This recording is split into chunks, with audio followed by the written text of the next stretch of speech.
बिस्मिल्लाहिर्रहमानिर्रहीम अस्सलाम वालेकुम। उम्मीद आप सब खैरियत से होंगे। This is the fifth lecture of ninth class mathematics chapter number 1 real numbers. Last lecture में हमने एक्सरसाइज 1.1 का क्वेश्चन नंबर 2 कंप्लीट किया था, जिसमें हमने नंबर्स को नंबर लाइन पे रिप्रेजेंट किया था। अब इस लेक्चर में हम इंशाल्लाह एक्सरसाइज 1.1 का क्वेश्चन नंबर 3 करेंगे। अब क्वेश्चन नंबर 3 की स्टेटमेंट क्या है? Express the following as a rational number p over q where p and q are integers and q is not equal to 0। अब यहाँ पे हमें वैल्यूज क्या गिवन है? हमें non terminating and recurring values given है, और हमें ये पता है कि प्रीवियस लेक्चर्स में हमने ये डिस्कस किया है कि नॉन टर्मिनेटिंग रिकरिंग जो वैल्यूज होती हैं ये रैशनल होती हैं, तो हम इनको फिर p ओवर q की फॉर्म में लिख सकते हैं।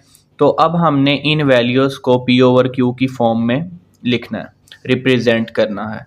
अब सबसे पहले आपने क्या करना है, आपने जो वैल्यू आपको गिवन है लेट कर लें इसको x के इक्वल 0.4 बार। अब आप इस बार को ख़त्म कर दें। इसका क्या मतलब है? 0.4444 एंड कंटिन्यू। 3 बार 4 बार या 5 बार आप ये डिजिट लिख के आगे डॉट डॉट लगा दें। अब आपने ये देखना है कि कितने डिजिट हैं जो रिपीट हो रहे हैं। एक ही डिजिट है जो बार बार आ रहा है। आपने करना क्या है? Multiply both sides bye 10। अगर 2 डिजिट होंगे, जैसा कि सेकंड पार्ट है, थर्ड पार्ट है, तो आप 100 से मल्टीप्लाई करेंगे। ये मेथड है इसको फ्रैक्शन की फॉर्म में चेंज करने का। तो ये वैल्यू आ जाएगी 10x। जब आप किसी डेसिमल वाली वैल्यू को 10 से मल्टीप्लाई करते हैं तो आपका जो पॉइंट होता है वो एक स्टेप राइट साइड पे शिफ्ट हो जाता है। आप करके चेक कर सकते हैं कैलकुलेटर पे। कोई भी अपनी तरफ से पॉइंट वाली वैल्यू लें, उसको 10 से मल्टीप्लाई करें, वैल्यू वही आएगी, एक स्टेप जो है वो पॉइंट राइट साइड पे चला जाएगा।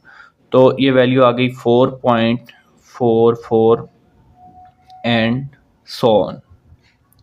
अब आपने यहाँ पे क्या करना है, आप इसको इक्वेशन नंबर 1 का नेम दे दें, इसको आप इक्वेशन नंबर 2 का नेम दे दें।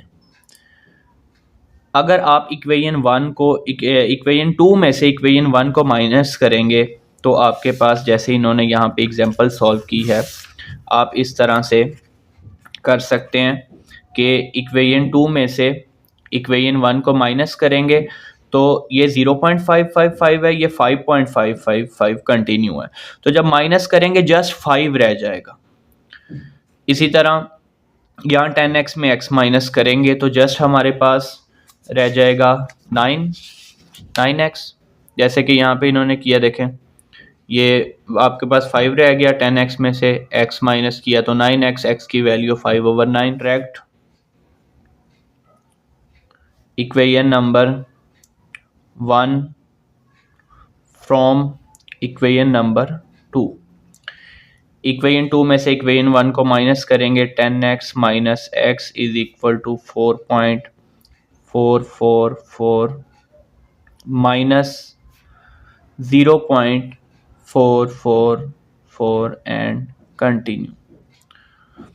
तो जब आप इसको माइनस करेंगे तो वैसे तो ये वैल्यू कंटिन्यू है, तो ये 4.444 कंटिन्यू है, ये 0 पॉइंट, तो ये आपके पास सिर्फ 4 बच जाएगा। 9x इज इक्वल टू 4, ठीक है। और यहाँ से x की वैल्यू क्या आ जाएगी आपके पास? 4/9। तो आपने क्या किया, आपने इसको रिप्रेजेंट कर दिया, ये जो नॉन टर्मिनेटिंग रिकरिंग डेसिमल की फॉर्म में ये वैल्यू थी, आपने इसको फ्रैक्शन की फॉर्म में रिप्रेजेंट कर दिया। इसके बाद इसका पार्ट नंबर 2 देखें। पार्ट नंबर 2 में है 0.37 के ऊपर बार है। इसका क्या मतलब है कि आपने सबसे पहले ये लेट कर लेना है। इसका मतलब है बार का कि ये वैल्यू कंटिन्यू है, 373737। तो 0.37, ठीक है। अब ये वैल्यू आ जाएगी x is equal to 0.373737 and continue. Equation number 1 का नेम दे दें। अब आप ये देखें कितने डिजिट रिपीट हो रहे हैं, 2 डिजिट्स हैं, 3 और 7 है। आप यहाँ लिखेंगे मल्टीप्लाई बोथ साइड्स बाय 100। एक डिजिट होगा तो 1 के साथ एक ज़ीरो लगा लेना, 10। 2 डिजिट हैं तो 1 के साथ 2 zero, 100 x is equal to 37.3737 ये वैल्यू चलती जाएगी। यहाँ डॉट डॉट लगा दिए, सो ऑन, और इसको इक्वेशन नंबर 2 का नेम दे दिया। अब सब्ट्रैक्ट कर लेते हैं। Subtract equation number 1 from equation number 2। 1 को 2 में से माइनस कर रहे हैं। 2 वाली जो वैल्यूज़ हैं ये पहले आएंगी। 100x minus x is equal to 37.3737 minus 0.373737 and so on. अब ये आ गया जी 99x इज इक्वल टू 37, और यहाँ से x इज इक्वल टू 37/99। तो आपने रिप्रेजेंट कर लिया है इसको फ्रैक्शन की फॉर्म में। नेक्स्ट है जी पार्ट नंबर 3। 0.21 के ऊपर आपके पास बार है, तो बिल्कुल इसी तरह से आपने इसको करना है।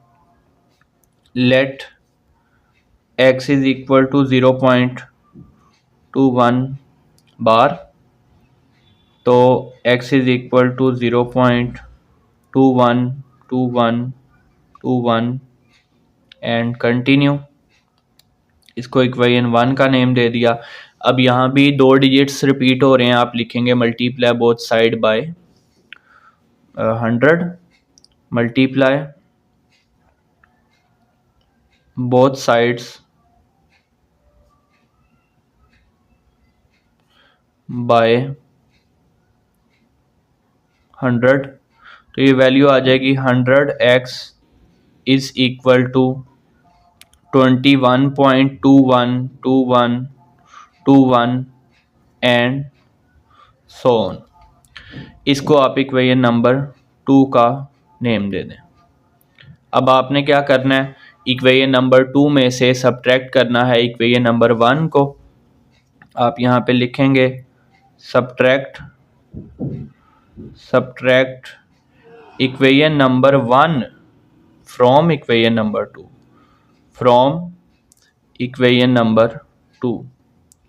अब ये वैल्यू क्या आ जाएगी, 100x minus x is equal to 21.212121 so on minus 0.212121 and so on.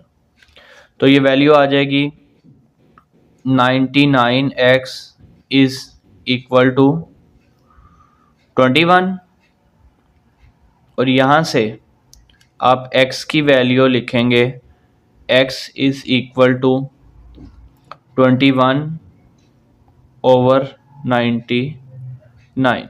अब इसी तरह इस लेक्चर में हमने एक्सरसाइज 1.1 का क्वेश्चन नंबर 3 कंप्लीट कर लिया है, जिसमें हमने नॉन टर्मिनेटिंग और रिकरिंग वैल्यूज़ को फ्रैक्शन की फॉर्म में चेंज किया। अब इंशाल्लाह नेक्स्ट लेक्चर में हम एक्सरसाइज 1.1 का क्वेश्चन नंबर 4 करेंगे, और इसके रिलेटेड अगर आपका कोई क्वेश्चन है तो आप कमेंट्स में पूछ सकते हैं। फ़ी अमानिल्लाह।